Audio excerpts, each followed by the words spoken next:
बनता है कि ये आंगन जिस पे मेरा पूरा हुक्म चलता था, अब ये आंगन पराया क्यों हो गया? अरे यही मेरी मां, मेरा बाप, ये पराये से क्यों हो गए हैं? ये तो मेरा गांव है। और जब सगाई हो जाती है उसी समय से लोग उसे ताने देने लगते हैं, ये कब जाएगी यहां से, कब जाएगी।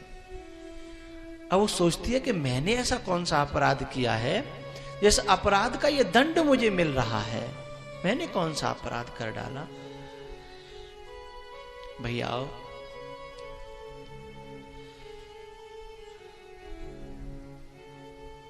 बाप और बेटी दोनों मिले हैं, जनक और जानकी। बहुत रोए हैं जनक।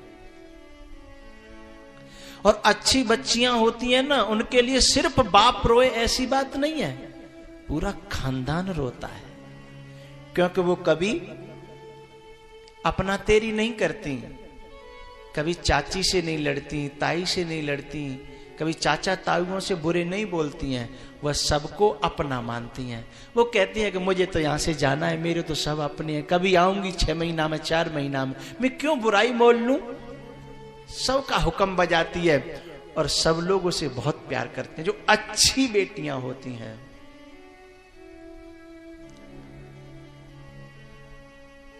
बच्ची अपने साथ 3 चीज लेकर के आती है, शक्ति, लक्ष्मी और खुशियां। जब शादी होती है ना, तो चाहे कहीं से भी पैसा आवे, बाप के पास पैसा आ जाएगा,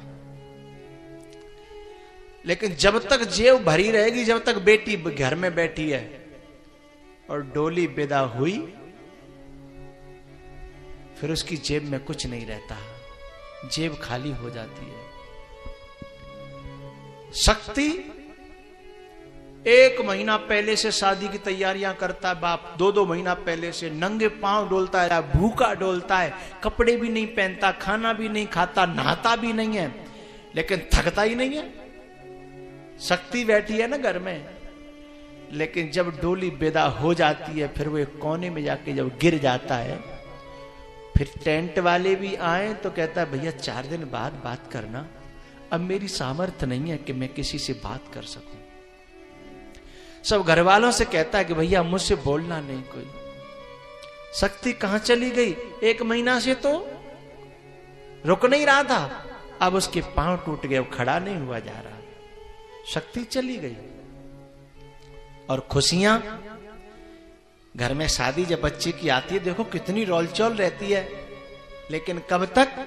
जब तक डोली विदा नहीं होती है तब तक। और जैसे ही डोली विदा हुई, सब रिश्तेदार कहने लगते हैं भैया मन नहीं लग रहा, अब हमें यहां से जाने दो, अब यहां अच्छा नहीं लग रहा, क्षमा करना। सब इधर उधर रम जाते हैं। उड़ गई आंगन से चिड़िया,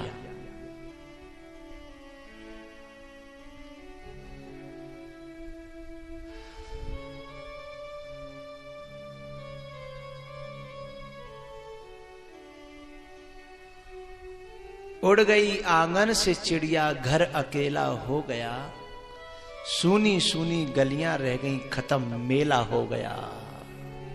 ऐसे मेला खत्म हो गया हो।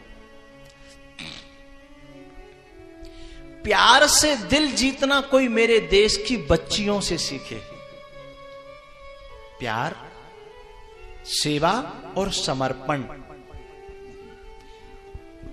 कितना समर्पण है, उसी के जीवन का फैसला करने की चर्चाएं हो रही हैं शादी की, और उससे पूछो तो वो बोलती नहीं है। क्यों? बोले मेरे पापा जाने, मेरे भैया जाने, मेरे चाचा जाने। उसकी खुद की जिंदगी का फैसला है जिसमें वो शामिल भी नहीं होना चाहती। इससे बड़ा समर्पण का प्रमाण कहीं धरती पर हो सकता है क्या?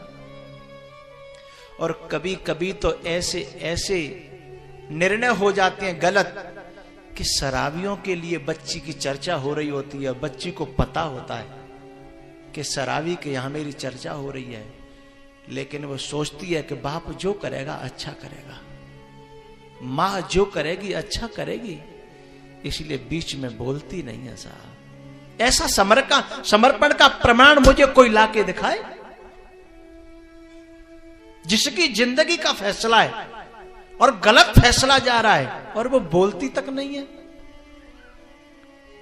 और जिस खूंटे से इन बछियाओं को बांध दिया जाता है, जिंदगी भर कुट के पिट के मर के वहां अपना जीवन गुजारने की हिम्मत रखती हैं। अच्छी बच्चियां तो कभी शिकायत तक नहीं करती, कहीं दूसरी जगह से मालूम पड़ जाए वो अलग बात है, लेकिन उनके मुंह से कभी शिकायत नहीं आती।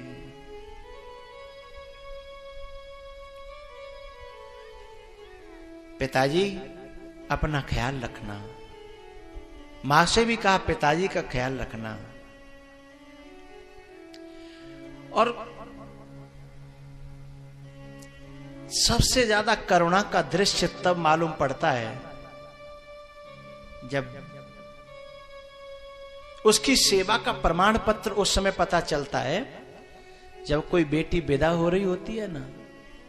चलो बाप रोए तो कोई बात नहीं, मां रोए तो कोई बात नहीं, अड़ोसी पड़ोसी भी रो जाते हैं, कोई बात नहीं, लेकिन एक व्यक्ति ऐसा रोता है जिसकी कल्पना नहीं कर सकते हम लोग। बताऊं, एक व्यक्ति ऐसा रोता है, उस बहन का खास भाई जो दिनों रात लड़ता रहता था, एक मिनट जिनकी बनती नहीं थी, चूहे और बिल्ली की तरह हर समय लड़ते रहते थे, हैं?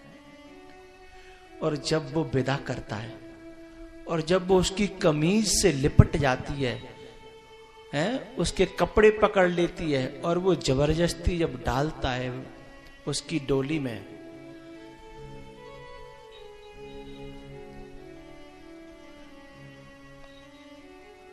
और जब वो रोता है तब लोग पूछते हैं कि तू तो रोज लड़ता था रे, तेरी तो एक मिनट बनती नहीं थी, तूने तो उस बहन को कभी बहन समझा ही नहीं, जब चाहा थप्पड़ मार दिया, जब चाहा घूंसा मार दिया, तेरी तो एक मिनट नहीं बनी, अब तू क्यों रोता है? तब वह रो करके एक ही बात कहता है, हमेशा गलती मेरी ही थी, मैंने हमेशा उससे लड़ाई की, लेकिन उसने लड़ने के बाद भी रोटी परस के मुझे अपनी तरफ से दी, मुझे मनाया, मेरी सेवा की, मेरे कपड़े धोए, लेकिन मैं कभी ठीक से बोला नहीं उससे। वह कह रहा है जिसकी एक मिनट बनती नहीं थी, एक मिनट जिनकी बनती नहीं थी वो कह रहा है। इससे बड़ा सेवा का और प्रेम का प्रमाण पत्र इस धरती पर मुझे कोई दिखाई नहीं देता। ये भारत की बच्चियां हैं ना, अड़ोसी पड़ोसी भी बस यही कहते हैं, वो जब से गई है ना कैसा लगता है।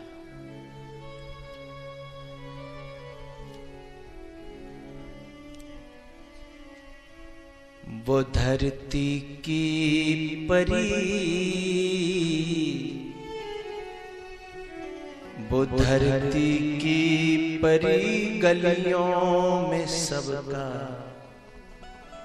दिल लुभाती थी। चाची का काम कर आना, चाचा का काम करके आना, ताऊ की सेवा कर देना, सबको खुश रखना और हमेशा खिलखिलाते रहना, हंसते रहना, कोई कितना भी बुरा कहे बुरा न मानना। ऐसी बच्ची जब विदा होगी तो कौन नहीं रोएगा। वो धरती की परी गलियों में सबका दिल लुभाती थी। वो हर आंगन में नगमे प्रेम के क्यों गुनगुनाती थी। वो हर आंगन में नगमे प्रेम के क्यों गुनगुनाती थी। पराया कर गई पल में जिन्हें अपना बनाया था। पराया कर गई पल में जिन्हें अपना बनाया था,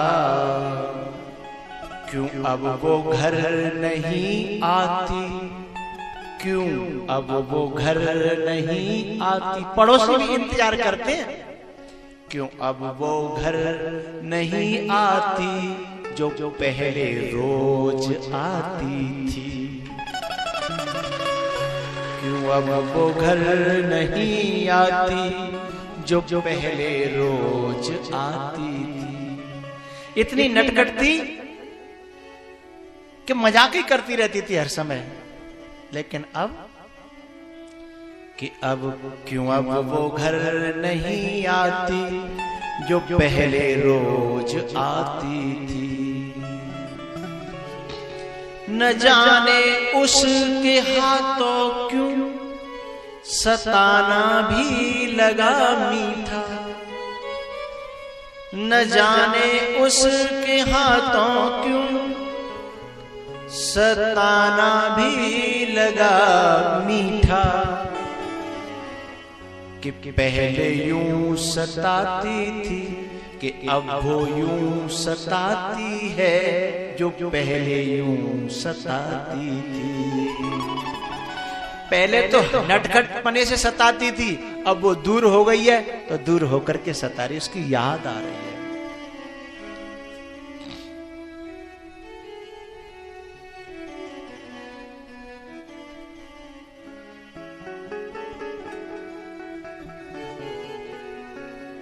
भाई आओ,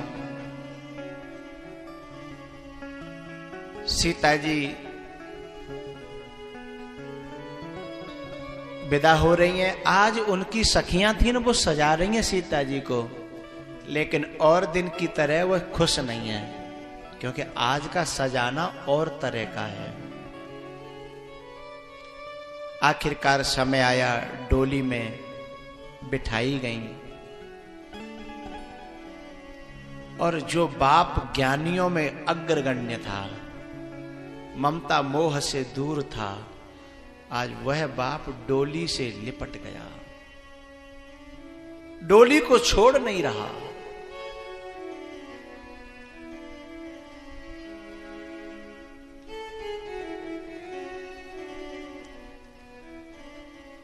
मिट्टी महामरे जात ज्ञान की।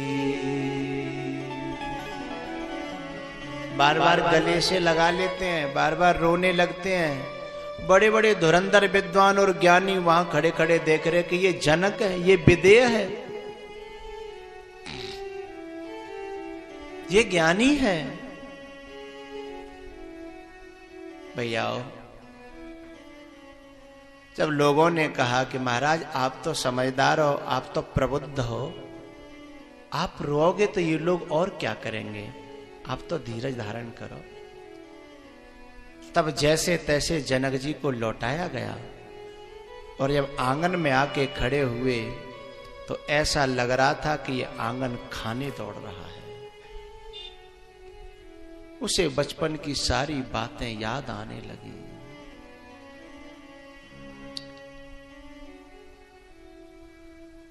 और सारे संसार को उपदेश देने लगे कि भैयाओ,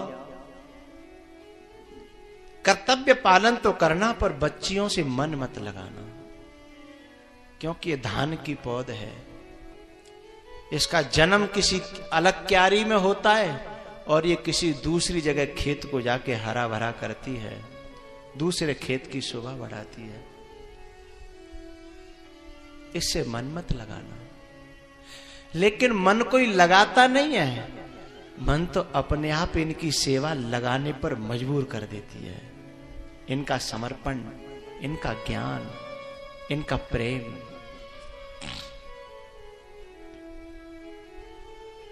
भैयाओ,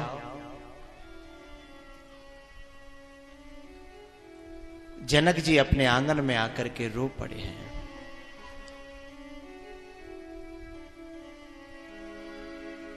सीता जी अपनी मां से बहुत सारी बातें कहती है। मैं